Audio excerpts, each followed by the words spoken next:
오늘 말씀의 제목은 청개구리 이야기, 청개구리 이야기라는 제목으로 하나님 말씀 나누고자 합니다.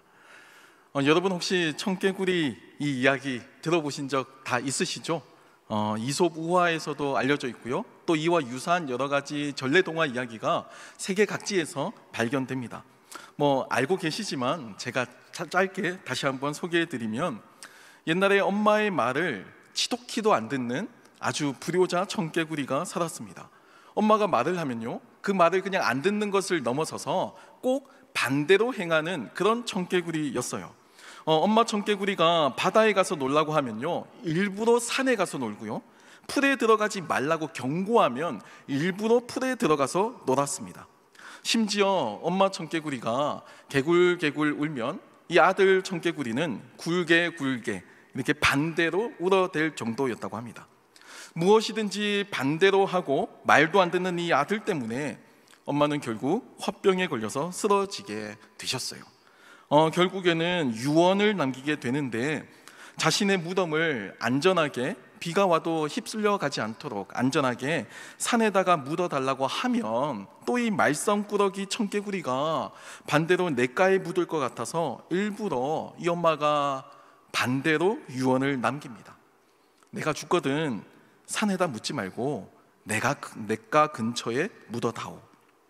그리고 이 엄마 청개구리는 눈을 감게 되셨어요. 엄마를 떠나보낸 그 이후에야 비로소 정신을 차린 이 아들 청개구리는 그제서야 이 엄마의 유언대로 냇가에 무덤을 묻어주게 됩니다. 그리고 비가 올 때마다 혹시 엄마 무덤이 떠내려갈까봐 그 앞에서 구슬피 개굴개굴하며 울었다고 해요. 지금도 비가 오는 날 청개구리가 우는 이유가 바로 이것 때문이다라고 이 우화를 통해서 사람들이 이야기하고 있습니다. 이 청개구리 이야기는 문화를 막론하고 다양한 곳에서 발견됩니다. 이 내용, 이 이야기의 의미, 목적이 무엇일까요?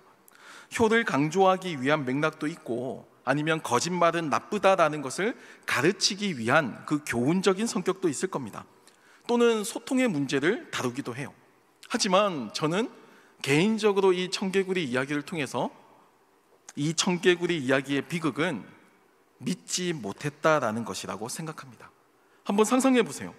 이 이야기는요, 불효에 대한 경각심이나 아니면 거짓말의 폐해나 소통의 문제를 다루기 전에 믿지 못했기 때문에 생겨난 비극을 다루고 있습니다. 어머니는 아들을 믿지 못하고요, 그래서 결국에는 반대로 유언을 남기게 돼요. 또 아들은 전전긍긍하면서 그 반대로 거짓말하며 살았던 그 삶의 그 비극을 비가 올 때마다 자기 어머니의 무덤이 혹시 떠내려가지는 않을까 구슬피 슬퍼하면서 지내고 있습니다.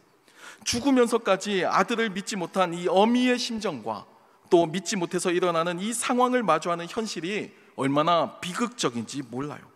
단순한 우화지만, 단순한 이야기지만 저는 이 내용이 오늘날 우리들이 살고 있는 이 세상 가운데 이 영적인 법칙에도 동일하게 일어난다라고 저는 생각합니다. 믿음의 문제는요, 동일한 상황, 동일한 사건, 동일한 경험 가운데서도 어떤 이에게는 축복이 될 수도 있고요, 또 어떤 이에게는 비극이 될 수도 있어요.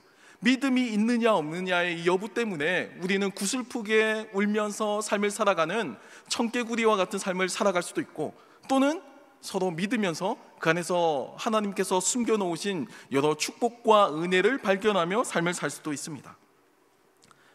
올해 저희는 출애굽기 본문을 가지고 작년부터 청소년 부서까지 한 말씀과 한 본문을 가지고 말씀을 나누게 됩니다. 그리고 오늘 그 첫 번째 출애굽기의 첫 시작점이죠. 저는 여기서 믿음에 대한 이야기를 나누고 싶어요. 여러분, 믿음이란 것은 과연 무엇일까요? 우리 흔히들 이렇게 이야기를 하잖아요. 믿음이 좋다 또는 믿음이 있다 이야기하지만 정작 이 믿음에 대해서 정확히 무엇인지에 대해서 아는 사람은 별로 없는 것 같아요. 예배를 잘 드리면 믿음이 좋은 거라고 이야기할 수 있을까요?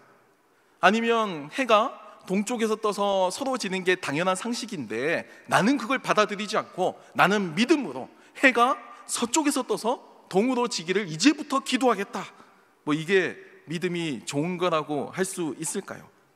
사실 이 모든 것은요, 믿음에 대한 편견입니다. 물론 믿음은 올바르고 성실한 신앙생활로 열매 맺고 드러나는 것이 사실이에요. 또 믿음은요, 불가능한 상황에서 또 불가능한 것을 기대할 때도 있고요, 바랄 수 없는 상황에서 바라는 것이기도 합니다. 그런 요소가 믿음의 일정 부분이긴 해요. 하지만 그것이 믿음의 본질은 아닙니다. 가능성이 없는 불가능한 일만을 만약에 주구장창 매달리거나 뻔하지 않은 특별한 이벤트, 내 삶을 뭔가 획기적으로 바꾸어줄 어떤 특별한 그 상황만을 믿음이라고 보게 되면 사실 우리가 살고 있는 이 대다수의 평범한 일상생활은 아무 의미가 없이 여겨질 겁니다. 자극적인 주제만을 쫓지 우리의 일상생활은 맨날 밥 먹고 일어나서 그냥 학교 가고 직장생활하는 반복적인 루틴이잖아요. 아마도 특별한 이벤트, 특별한 간섭이 없는 한 우리는 이렇게 평범하게 삶을 살 겁니다. 앞으로도 계속 이렇게 삶을 살아가게 될 거예요. 자극적인 기적, 부와 명예, 성공과 같은 이런 키워드들만 우리들 주변에 마치 환상과도 같이 신기루와 같이 이렇게 떠돌게 될 겁니다. 우리들의 삶은 평범한 것 투성인데 그 평범함을 내던지고 자극적인 기적만을 추구하면서 스스로 진실을 외면하고 한탕만을 바라볼지도 몰라요. 이렇게 표현해서 죄송하지만 마치 구질구질한 이 현실에서 벗어날 수 있는 건 오직 기적뿐이야. 구질구질한 이 내 삶의 루틴에서 벗어날 수 있는 건 갑자기 내려온 어떤 초자연적인 기적뿐이야. 이러면서 자신의 이 믿음에, 자신에게 나타날 이 기적에 모든 것을 올인하고 기다리게 될지도 몰라요. 여러분, 이건 믿음이 좋은 것이 아닙니다. 여러분, 이것은 단지 내 삶에 믿음이 필요하기 때문에 내가 그 믿음을 이용하는 거예요. 그 믿음 뒤에 숨으려고 하는 겁니다. 믿음이라는 도구를 이용해서 그거라도 의지해야 하기 때문에 스스로 현실이라고 하는 이 현실을 눈을 감아버리고 믿음이라는 허울 뒤로 숨는 아주 비겁한 행위예요. 그건 진정한 믿음이라고 보기 어렵습니다. 하나님 그 자체에 집중하는 것도 아니고요, 그저 내가 이 현실을 타개할 유일한 방책이 그것밖에 없으니까 무언가 믿고 싶은 그 방법, 그 가능성이라도 1%라도 그냥 부여잡고 내 삶을 합리화하면서 살아가고자 하는 도구에 불과하기 때문입니다. 믿음은 비현실적인 망상이 아닙니다. 믿음은 나를 객관화하지 못하게 만들고 합리화하는 도구가 아니에요. 믿음은요, 오히려 현실을 직시합니다. 그리고 믿음은 현실을 정면으로 바라봅니다. 그래서 너무나도 현실적이에요. 복음서에 나타난 여러 기적의 장면들 여러분 한번 상기해 보세요. 오병이어의 기적이라든지 죽은 자를 살리시는 예수님의 기적을 보세요. 다 현실적입니다. 먹고 사는 문제, 그리고 질병의 문제, 내가 사회생활하는 모든 문제에 대해서 하나님께서는 현실적인 방법으로 우리에게 기적을 일으켜 주셨고 우리의 삶의 현실을 바꾸어 주셨어요. 그게 핵심이에요. 자극적인 기적의 주제가 중요한 게 아니고, 죽은 자가 살아났다 이게 중요한 게 아니고, 죽음을 이겨냈다, 그러니까 더 이상 죽음을 두려워하는 삶을 살지 말라라는 메시지가 담겨져 있는 겁니다. 질병을 통해서 일상생활을 할 수 없는 그들에게 충분히 회복되어서 일상생활을 할 수 있다는 것을 가르쳐 주셨어요. 그래서 현실을 바꿀 수 있는 힘을 주신 것, 그게 바로 복음의 이 기적의 메시지라고 하는 겁니다. 기적은 현실이지 상징이나 비유가 아닙니다.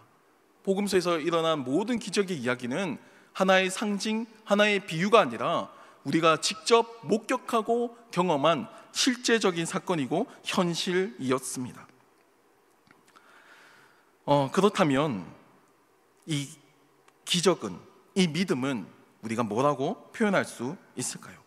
저는 이 믿음이 기억에 가깝다라고 저는 생각합니다. 아니, 더 구체적으로 표현하면 이 믿음은 약속에 기반한 기억에 더 가까워요. 오늘 본문 말씀을 한번 읽어보겠습니다. 본문 1절 말씀을 보면요, 야곱과 함께 각각 자기 가족을 데리고 애굽에 이른 이스라엘 아들들의 이름은 이러하니라고 기록하고 있죠. 출애굽기의 첫 시작을 왜 이렇게 시작하고 있을까요? 여러분, 이스라엘 사람들도 이제 시간이 지난 겁니다. 지금 현실은요, 이 애굽, 이집트에 살고 있어요. 어떻게 여기서 살게 되었는지는 모르지만 그 후손의 입장에서, 하지만 현실은 이미 애굽에서 살고 있습니다. 그래서 이스라엘 사람들에게 이 과거에 대한 기억을 다시금 상기시키는 거예요. 다시 떠올려 주는 겁니다. 여기에 있는, 지금 이 애굽에서 지금 삶을 살고 있는 여러분들의 이유가 바로 여기에 있다라고 소개하고 있는 거예요. 히브리어 성경에서 이 출애굽기의 첫 시작은요, 히브리어 바브로 시작합니다. 이 바브가 접속사거든요. 그리고라고 하는 뜻을 가지고 있습니다. 그러니까 이 출애굽기는 앞에 창세기와 이어지는 책이라는 겁니다. 이 그리고는요, 창세기가 있고 그 다음에 이어지는 창세기의 연장선이에요. 지금 내가 애굽에서 삶을 살고 있는 이유, 내가 이 애굽에서 노예로서 이제 살게 될 그 상황은 그리고 창세기로부터 밝혀져야지만 그 현실을 발견할 수 있다라는 겁니다. 비가 오면 청개구리가 우는 이유가 바로 이거다라고 소개하듯이, 지금 애굽에서 삶을 살고 있는 이스라엘 백성들에게 너희들이 애굽에서 살고 있는 이유가 바로 여기에 있다라고 소개하기 위함이라는 거예요. 그래서 창세기를 보아야지만 이들의 그 이유를 발견할 수 있다라는 겁니다. 우리의 기억은 언제나 시간의 영향을 받습니다. 한번 생각해 보세요, 여러분. 기쁜 일이나 감동적인 일도 물론 있죠. 하지만 이것도 시간이 지나면 강도가 약해집니다. 점차 희미해져요. 저도 예전에 입시할 때 신대원 합격했을 때 엄청 기뻤었거든요. 근데 시간이 지나니까 이제 졸업하고 목사 안수도 받고 하니까 뭐 이제 다 지난 일이죠. 과거가 된 겁니다. 저에게 있어 이 기쁨의 강도가 여전히 유지되고 있는 건 제 아내와 결혼할 때. 미안합니다. 그때의 감격은 아직까지 가지고 있지만 나머지 다른 일들은 다 바뀔 수밖에 없다라는 겁니다. 친밀한 사이도 시간이 지나면 서먹해질 수밖에 없어요. 우리의 기억이라는 것도 마찬가지입니다. 시간이 지나면 기억은 점차 흐릿해져요. 시간이 지나면 약속은 희미해집니다. 하지만 믿음은요, 시간이 지나도 여전히 그 약속을 기억하는 겁니다. 그리고 그 약속대로 우리에게 주어진 그 현실 속에서 삶을 살아가는 겁니다. 바브의 삶을 살아가는 거예요. 그리고의 삶을 여전히 이어나가는 겁니다. 이전에 그랬으니까, 이전에 그 약속 믿고 오늘도 그리고 나는 살아가겠다라는 그 각오가 바로 믿음이라는 겁니다. 바브의 삶을 사는 것이 믿음이라는 거예요. 주님께서 다시 오신다는 약속, 요한계시록에 나와 있죠. 그 약속을 믿은 초대교회 성도들과 오늘날 우리는 시간의 차이만 있을 뿐 동일하게 약속에 대한 기억을 함께 공유하고 있습니다. 그 약속에 대한 기억을 함께 가지고 오늘 이 현실을 살아가고 있어요. 그게 믿음입니다. 그러나 현실에 충실하게, 현실을 치열하게 그렇게 살 수밖에 없는 거예요. 올바른 믿음을 가진 사람은 이 현실을 외면하고 현실을 부정하고 살아갈 수가 없습니다. 내 삶의 도피처럼 믿음을 이용하는 것이 아니고요, 오히려 내 삶을 객관적으로 성찰하고 그 안에서 내가 더 충실하게 현실을 살아갈 수 있도록 도와준다라는 겁니다. 오늘 본문의 이스라엘 사람들에게도 이 기억은 아마 흐릿해졌을 거예요. 애굽에 머물게 된 이유, 애굽에서 살고 있는 그 현실에 대한 그 이유, 바브가 끊어졌어요. 그러니까 그리고가 없습니다. 그냥 현실을 살아가 보니까 이 애굽의 생활이 나에게 최적화되어 있고 나는 거기에 길들여져 있게 된 겁니다. 바쁜 일상 속에서 어떤 이들은요, 성공이라는 키워드를 붙잡고 이 성공을 이루기 위한 수단, 도구로서 믿음을 가지고 이용합니다. 나의 야망을 이루고 나의 욕망을 채우려는 그 목적으로서 믿음을 기대하죠. 하나님, 기도합니다. 저도 한강 조망권의 아파트를 주세요. 저도 억대 연봉을 주세요. 이걸 믿음이라고 착각하고 부여잡고 살아갈지도 몰라요. 또 어떤 이들은요, 먹고 사는 문제가 너무 바빠서 모든 약속과 기억을 다 잊어버리고, 주님께서 다시 오신다라고 분명히 약속하셨는데 다 잊어버리고 이 현실이 전부인 양 여기에 모든 것을 올인하고 살아갈지도 몰라요. 여러분, 하지만 이 출애굽기의 바로 직전인 창세기의 마지막은 절대 그렇게 끝나지 않습니다.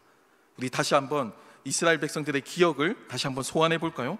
창세기 50장 24절 25절을 보면요, 요셉이 그의 형제들에게 이르되 나는 죽을 것이나 하나님이 당신들을 돌보시고 당신들을 이 땅에서 인도하여 내사 아브라함과 이삭과 야곱에게 맹세하신 땅에 이르게 하시리라 하고, 요셉이 또 이스라엘 자손에게 맹세시켜 이르기를 하나님이 반드시 당신들을 돌보시리니 당신들은 여기서 내 해골을 메고 올라가겠다 하라 하였더라 라고 기록합니다. 창세기의 마지막은 요셉의 유언으로서 끝이 납니다. 요셉은 자신이 죽을 것도 알지만 이스라엘 백성들도 결국 아브라함과 이삭과 야곱에게 맹세하신 땅으로 인도하실 거라고, 하나님께서 여러분들을 반드시 돌보실 거라고 그 내용을 확신하며 유언으로 남겨요. 여러분 자세히 보시면요, 요셉은 자신의 죽음과 하나님께서 이스라엘 백성들을 돌보실 거라는 것을 같은 위치에 놓고 지금 설명하고 있습니다. 이 말은요, 내가 죽는 것이 분명한 만큼, 나는 앞으로 이제 죽게 될 것이 분명한 만큼 하나님께서 그 분명함으로 여러분들을 돌보실 거라는 뜻입니다. 내가 죽는 건 분명해요. 언젠가는 반드시 죽을 거예요. 나는 죽음을 앞두고 있어요. 하지만 그만큼 확실하게 하나님께서 여러분들을 잊지 않을 겁니다. 하나님께서 이방 땅에서 살고 있는 여러분들을 기억하실 겁니다. 그리고 여러분들을 강하게 번성하게 지켜주실 겁니다 라고 하는 약속입니다. 그 다음에 이제 요셉은 이렇게 유언을 남기죠. 자신의 유고를 가지고 하나님께서 맹세하신 그 땅으로 가라라고 유언을 남겨요. 이제 여기서부터가 믿음의 영역입니다. 이때까지는 하나님께서 우리의 삶에 구축해 주신 삶의 환경이에요. 내가 삶에서 번성하고 강해지는 것, 이건 약속입니다. 하나님께서 주신 거예요. 하지만 그걸로 끝나지 않아요. 이 땅을 벗어나서 요셉의 유고를 가지고 하나님께서 약속해 주셨던, 아브라함에게 약속해 주셨던 그 땅, 그 약속을 기억하고 그 약속을 잊지 말고 그곳으로 다시 가라는 겁니다. 이건 믿음의 영역이에요. 이게 그리고의 삶입니다. 그 다음 축복이 끝나고 바브가 이어지는 그리고의 삶은 우리가 현실을 살아내면서 내가 이 현실 속에서 그 약속의 땅을 기억하고 그 땅으로 나아가는 과정을 뜻합니다. 시간이 흘러도 애굽에 머물러서 만족하지 말고 하나님의 약속을 기억하라는 거예요. 그리고 그 유언은 오늘 본문인 출애굽기의 시작부터 이루어졌습니다. 본문 6절 말씀을 보면요, 요셉과 그의 모든 형제와 그 시대의 사람은 다 죽었고 라고 전하죠. 세월이 많이 흘렀습니다. 요셉의 유언과 같이 당대를 풍미했던 믿음의 사람, 이 요셉도 결국 흙으로 돌아갔어요. 믿음의 조상 아브라함과 이삭과 야곱, 그 족장들 모두가 다 흙으로 돌아가게 되었습니다. 이제 시대가 바뀌었어요. 출애굽기의 시작은 이 바뀐 시대에서부터 출발합니다. 그래서 바브가 나오는 겁니다. 그리고 하고 새 시대의 등장을 알리는 거예요. 이제 이 시대를 살던 이스라엘 백성들은요, 이 애굽이라고 하는 환경이 더 이상 이질적이지가 않아요. 이건 이민족 다른 문화권이 아닙니다. 내가 태어나 보니까 나는 이미 이집트에 살고 있는 이집트 영주권을 가진 사람이에요. 시민은 아니죠. 노예가 되니까. 하지만 영주권을 가지고 애굽의 언어, 애굽의 문화, 애굽의 가치관이 전혀 이상하지 않는 애굽인과 동일한 모습으로 이제 이스라엘 후손들이 태어나게 됩니다. 왜냐하면 이게 그들에게 주어진 삶의 현실이기 때문이에요. 아이러니하게도 믿음은 이렇게 기억이 희미해질 때 흔들리게 돼요. 그리고 그 상황은, 여러분 꼭 기억하세요. 그 상황은 꼭 고난의 형태로만 나타나지 않습니다. 본문 7절 말씀을 보면요, 이스라엘 자손은 생육하고 불어나 번성하고 매우 강하여 온 땅에 가득하게 되었더라 라고 전하고 있습니다. 여러분, 이 상황이 지금 믿음의 아이러니를 그대로 보여주고 있습니다. 창세기 마지막에 요셉이 어떤 유언을 지금 남겼죠? 지금은 낯선 땅이에요. 지금은 우리가 나그네예요. 거기가 우리의 땅이 아니라는 겁니다. 하지만 하나님께서 반드시 당신들을 돌보실 거라고 믿음의 선포를, 하나님의 약속을 기대어서 선포했어요. 선언했어요. 그리고 실제로 그 믿음의 선포가 성취가 된 과정을 출애굽기는 보여주고 있습니다. 낯선 땅에서 이스라엘은 생육했고요, 불어났고요, 번성했고요, 매우 강해졌어요. 온 땅에 가득하게 되었습니다. 말 그대로 축복이죠. 하지만 이 축복의 상황은요, 동시에 믿음의 시험이 되기도 했습니다. 요셉의 유언은 단지 하나님께서 당신들을 돌보실 거라는 믿음의 선포에만 있지 않았잖아요. 요셉의 유언에는요, 하나님께서 아브라함과 이삭과 야곱에게 맹세하신 그 땅에 잊지 않고 그 땅에 이르게 하실 거라는 선포도 있었어요. 믿음의 영역도 여전히 자리하고 있었습니다. 여기에 우리의 딜레마가 있어요. 여러분, 우리는 제가 여러 번 말씀드렸지만 내가 보고 싶은 것만 보잖아요. 내가 듣고 싶은 것만 들으려고 하잖아요. 유튜브 알고리즘은 뭐 둘째치고 나라는 사람이 이미 그렇게 알고리즘화되어 있어요. 그래서 내가 보고 싶은 걸 보고 내가 확신하기 위해서 자기 합리화의 도구로 여러 가지 경험들을 이용하게 되는 겁니다. 하지만 결국 그 땅을 떠나야 한다는 사실, 우리가 이렇게 번성하고 여기에 우리 삶의 터전이 뿌리를 내리고 자리를 잡았지만 이거 다 두고 하나님이 인도하시는 그 낯선 땅으로, 족장들에게, 우리 선조들에게 약속하신 그 하나님께서 약속하신 그 땅으로 우리는 나아가야 한다는 그 사실은 간과하거나 잊어버리는 경우가 많아요. 애굽의 생활 속에서 이스라엘 백성들은 그 하나님에 대한 기억은 희미해져 가고 그 약속은 잊혀져 갔습니다. 실제로 이 상황에서 이스라엘이 희미해진 기억과 잊혀져 가던 약속을 붙잡는 계기는요, 아이러니하게도 그들이 번성하고 강해졌기 때문에 나타나요. 번성하고 강해졌기 때문에 나의 세상적인 성공과 부와 명예가 여러분 반드시 내가 원하는 이상적인 형태로만 나타나지 않아요. 복인 줄 알았는데 지나고 나니까 복이 아니고, 또는 고난인 줄 알았는데 나중에 삶을 살아보니까 이게 나에게 유익이 되었다라고 발견할 때도 있어요. 여러분, 우리는 이 혼란한 현실을, 이 복과 고난이 뒤엉켜 있는 이 현실을 어떻게 믿음으로 바라볼 수 있을까요? 어떻게 우리는 이 현실을 그리고 어떻게 삶을 살 수 있을까요? 사랑하는 청년 여러분, 제가 앞서서 청개구리 이야기를 나누었습니다. 이 이야기는 단순하게 거짓말을 하면 안 된다거나 효를 강조하는 윤리적인 이야기를 넘어서요. 물론 그 교훈도 있죠. 하지만 그 의미를 넘어섭니다. 왜냐면요, 비가 올 때마다 이 아들 청개구리는 엄마 무덤이 떠내려갈까 봐 슬퍼서 운다고 하잖아요. 지금도 그 비극이 이어지고 있잖아요. 그 구슬픈 울음소리가 엄마 무덤 혹시 떠내려가면 어떡하나 하는 그 간절한 마음이 지금도 여전히 이어지고 있으니 얼마나 큰 비극이냐고요. 어미 역시도 끝까지 자식을 믿지 못하고 반대로 유언을 하면서 이 아들이 삶을 잘 살 수나 있을까? 이렇게까지 말도 안 듣고 반대로 하는 이 아들이 이 험난한 세상을 잘 살 수 있을까? 이런 마음으로 어떻게 눈을 감았겠냐고요. 그러니까 이 비극은 단지 믿지 못했기 때문에 벌어진 일치고는 너무나도 오랫동안 이어지는 비극입니다. 사실 이 이야기를 곱씹어서 냉정하게 보면 이와 같이 비극적인 이야기가 있을 수가 없어요. 저는 오늘날 우리들의 이야기 역시도 일종의 청개구리 이야기라고 생각합니다.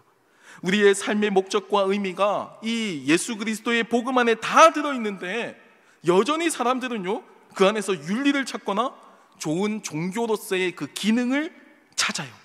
구원의 메시지를 발견하기보다는요, 더 선한 삶이나 착한 삶이 이야기의 전부다라고 생각하고 살기도 합니다. 여러분, 그건 오해예요. 기독교 복음은 처음부터 이 비극을 건드렸습니다. 기독교 복음은 우리의 삶의 실존, 우리 삶의 한 중심에서 현실의 비극을 건드렸어요. 죽음을 향할 수밖에 없는 존재, 우리는 언제나 이 삶의 고난을 피할 수 없는 존재, 하지만 이 피할 수 없는 우리의 삶을 획기적으로 바꾸신 게 예수 그리스도의 부활이고 복음의 메시지라는 겁니다. 애초부터 성경의 기록 목적은 우리의 삶의 이 비극을 바꾸기 위한 목적으로 겨냥되어 있고 정초되어 있습니다. 아마도 오늘 본문의 출애굽기 초반 이 이스라엘 백성들이 마주하는 상황 역시 마찬가지였을 거예요.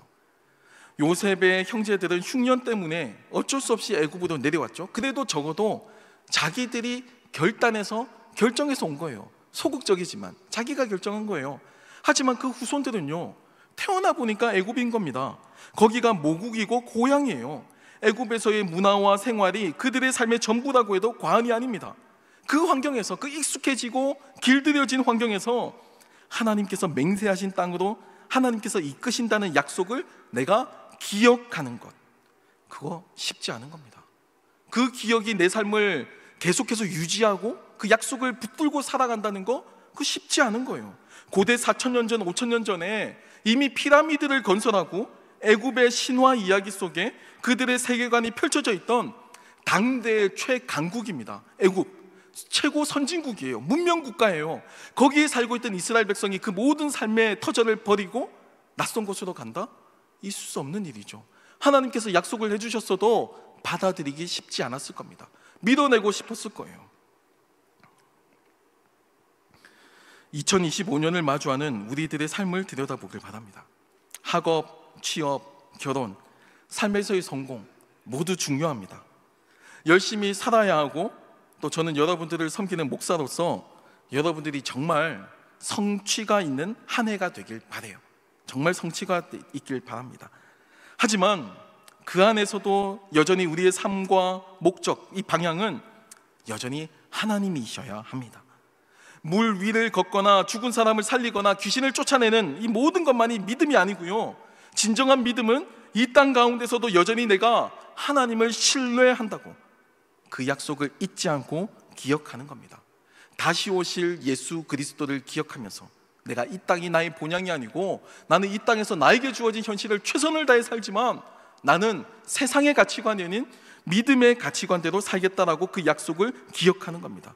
그 말씀에 순종하는 것이 믿음이고 바브의 삶을 살아가는 거예요. 2025년을 대하는 우리들의 이야기가 더 이상 청개구리의 이 비극으로 이어지지 않았으면 좋겠습니다. 매번 반복하잖아요. 믿음이 없는 삶의 말로가. 제가 여러 번 말씀드렸지만 우리 모두 죽을 겁니다. 언제 시간은 시시각각 다가오고 있어요. 살아가는 동안에 얼마나 많은 것을 누리고 얼마나 많은 것을 가졌을지 몰라도 그게 지금은 의미 있어 보이고 가치 있어 보이지만 하나님은 그거 하나도 신경 쓰지 않으십니다.